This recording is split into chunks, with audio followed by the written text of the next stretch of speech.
The death of former Vice President Pelekezela Mpoko in India has reignited debate over Zimbabwe's deteriorating healthcare system and the hypocrisy of its political elite. Samira mashukamira nyuko panapa, don't subscribe or like or turn the bell like timira panapa, mabulanyura vachiti.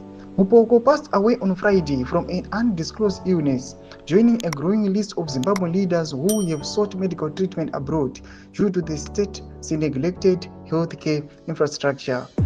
This trend is not new.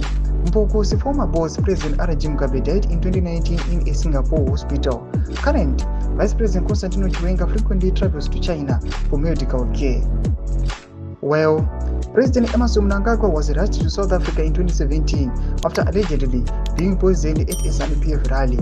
Former Vice President Kembo Mohadi also sought treatment in South Africa after surviving a bombing at Bulawayo White State Stadium in 2018. Critics argue that these high-profile cases highlight the government's failure to prioritize public health care. Thomas Kwanobuda vanhu vachitaura achiti aiwa tikuona kuti awa Pelekezela Mpoko anozikanwa kuti aiwa akanga ari vice president wenyika yeZimbabwe panapa anozonofira kunyika aiwa imhiri kwemakumba kuIndia kure kwese uko achionekwa kunzi aiwa kufa kwakaita toona kuti maleaders enyika yeZimbabwe aiwa vanonosika treatment kunze kwenyika kumhiri kwemakungwa asi nyika yeZimbabwe vachiisiya yavanenge vachiti tiri kuvaka nyika yeZimbabwe brick by brick. Toona kuti aiwa these guys zvakunyanzi kubuda kuti aiwa vari kulabhela kuti mahypocrites vanouya vachipretenda kunge vanhu vanoisa development kunge vanovaka unaparenyatwa but ivo vachitodestroya vachingozaza mapockets.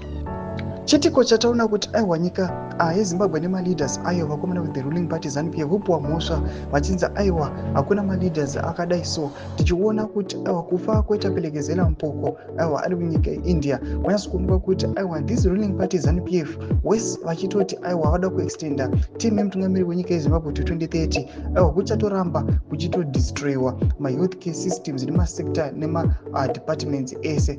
Mbudisa mafunguro enyu muri kudima musoro pechitiko ichi. Pinda kume section medu, subscribe or like, turn on the bell icon.